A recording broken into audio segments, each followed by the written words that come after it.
Good morning everyone! Andito tayong lahat para i-disclose sa inyo ang last will and testament ng late Chernobyl. Bakit nandito pa yung kabit na yan? Siya na nga dahilan bakit namatay si mama eh. Baka pati si papa pinapatayin din. Hindi ko magagawa yan. Nalagaan ko ang papa niyo hanggang sa huling hininga niya. Let's settle down, ma'am. Kailangan si Miss Sulhi dahil included siya dito. So, according po to the late chairman, ang secret fund po na nagkakalagang 900 billion ay paghahatian ni Miss Helen at Miss Bomja at si Miss Solhi po ang papalit bilang chairman dahil sa kanya nakapangalan ang kumpanya. What?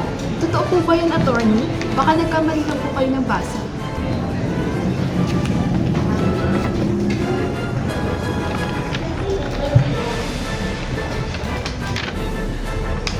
Yung mo talaga nasa last will and testament ng late chairman.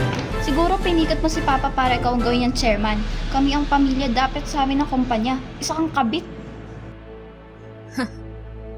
Ako naman talagang gumawa ng last will and testament na yan. Pinilit ko lang papirmahan sa papa nyo. Ano to? Bakit ang laki ng income pero ang taas ng expenses natin? Sorry po ma'am, pero based po kasi sa financial and audit department po namin na yung price po ng supplier is tumaas po. Hindi humanap kayo ng bago. Hey, nag-usap tayo. Please leave them.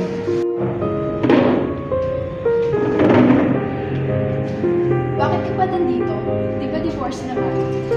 Bibigay ko lang itong documents. Ito ang original na financial statements ng company. Tagal nang ninanakawan ni Miss Solhi ang kumpanya mo.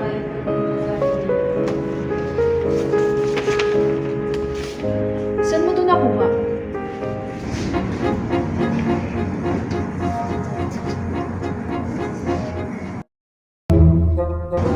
Ma'am, hindi mo man nakuha yung 900 million. At least chairwoman ka.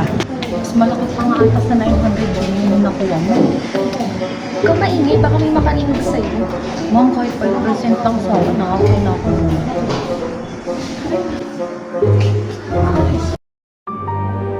Miss Solhi, nakita po namin ang original financial statements. Nakita namin na ibang-iba ang pinapasa ng accounting department. Sabi ko na nga ba, pineperahan mo lang yung papa namin. Kasama namin ang accounting department at sinabi nila na napag-utusan mo lang sila. Totoo po yun. Mahigit isang taon niya po may pinagbabantaan, kaya wala po akong magawa. Mahigit 1 trillion pong kayo nakuha dahil sa incorrect accounting. Pasensya na po, Ma'am Hei. Ma'am Bonja. Sir, yun po. Pagbabayaran ko po lahat ng aking nagawa. Hindi yan totoo. Baka gawa-gawa nilang yan. I can't believe you. Sa'yo iniwan ni Lolo ang kumpanya. Tapos dahil sa'yo, muntik nang mawala lahat ng pinaghirapan niya. You're under arrest. Ano to? Hindi na ako pwedeng malimit. Hindi pwede malimit sa akin to. Ako. Tawag ka ng Sulhi. Nakulong si Sulhi at ang accounting department dahil sa pananeke nila sa financial statements ng kumpanya. Hindi nalaman ni Sulhi na si Grace ang nabigay na impormasyon kay Yuno at Bonja. Si Hein na ang bagong chairwoman ng Queens Group.